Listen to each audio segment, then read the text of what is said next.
Okay, so we've got the P1391. I've Googled it. It says the cam position sensor. Jeep is actually running fine. It starts a little rough the first startup, but once the engine's warmed up, it seems to be running fine. So I'm going to go ahead and replace it anyways, see what happens, see if that code goes away. I've actually tried to clear it once. It came back. So there's obviously something going on, even though the Jeep seems to be running fine. So let's go through the steps of replacing that. Well, before I do that, okay, so I'm going to show you what all came. I think I bought this at O'Reilly's, I don't remember for sure, but it's Dorman 689-200. I don't know if that'll focus, but Dorman 689-200. So what's in the box, you ask? New one of these, an alignment tool. Basically just a little plastic piece that's going to go on the top here, and one of these. I think all of this was about 50 bucks or so. Like I said, I think it was at O'Reilly's, I don't know. One of the parts stores like that. So, okay, let's show you what we're working on down here. Here's the old one. Take that clip off. Take those, there's two bolts holding it on.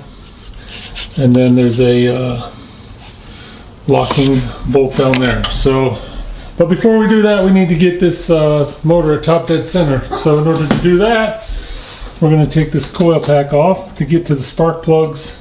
Now I'm probably going to go ahead and remove this fan so I can get to the crankshaft to be able to rotate the engine around. Okay, show you what's going on here. Now that my light just moved. I can get this in this position to where you can see, but you can see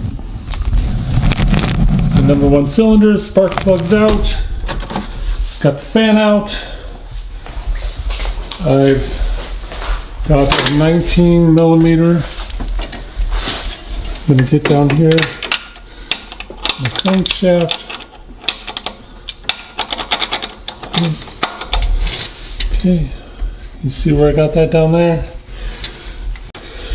I'm going to turn clockwise.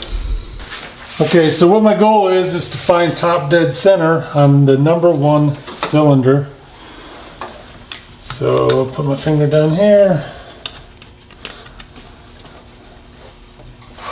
Try to cover up the hole, and basically it's going to, the 19 millimeter, start turning the crank. You're going to feel it push your finger, feel the pressure build, start pushing your finger off of that spark plug hole when it's building compression. There it goes. Okay, hopefully you can see the notch right here. We want to bring it down, line it up with 0. So let me do that now after I pick up my wrench.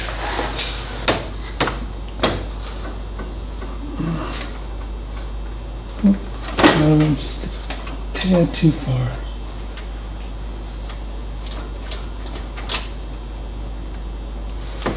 If you look at the number one cylinder, hopefully you can see the piston sitting right there, so we're at top dead center. Got that on the compression stroke because I felt the air coming out, and we got our alignment down here on the pulley, the flywheel pulley. So now we're ready to go ahead and pull out the position sensor. Okay, start by removing the clip.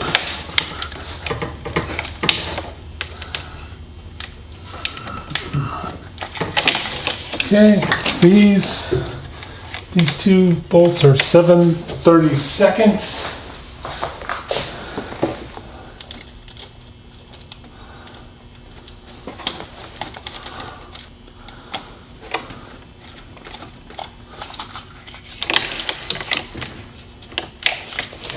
Okay, so on the newer, or on the older ones, it's going to be a hole on the side.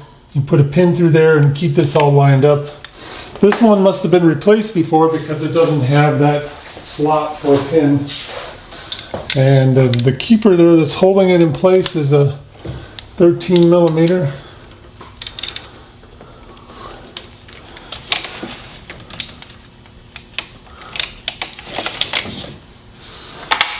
And it should just lift out of there. Voila, there it is. Okay, just real quick, I want to show you this. I just was messing around with the old one again as I was getting ready to put the new one in, and I noticed, and I don't know if you can definitely hear that, but I can move it left, right, forward, backward, aside from the up and down. Now if I look at the new one,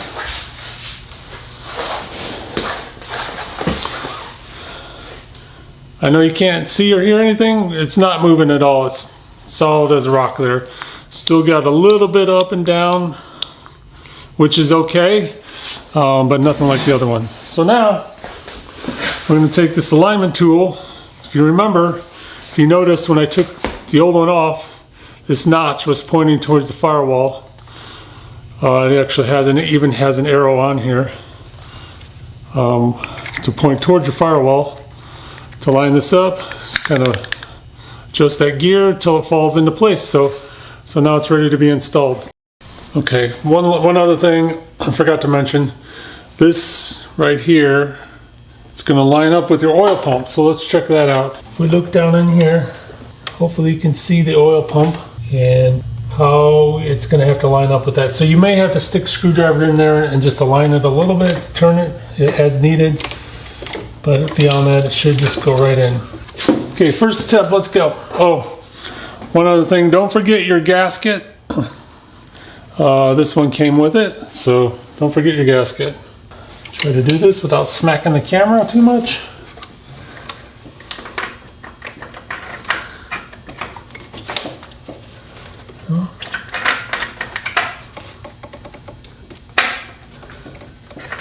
I'm going to have to adjust the oil pump just slightly.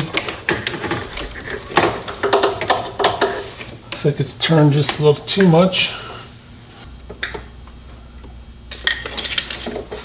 Kind of moved my oil pump just slightly.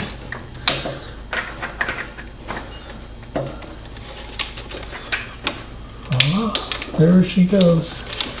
She's in. Okay, so now I'm going to put the clip back in. And put the sensor on.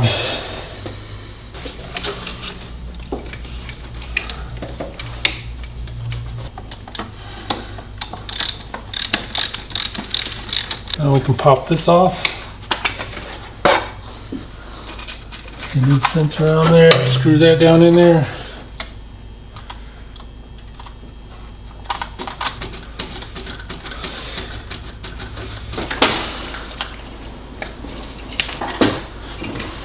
I got all that back together. Now I'm just going to put the coil pack back on, the fan back in, and we'll see what happens. Okay, I got it all reassembled. Now I'm just going to fire it up and see what happens. Stand clear.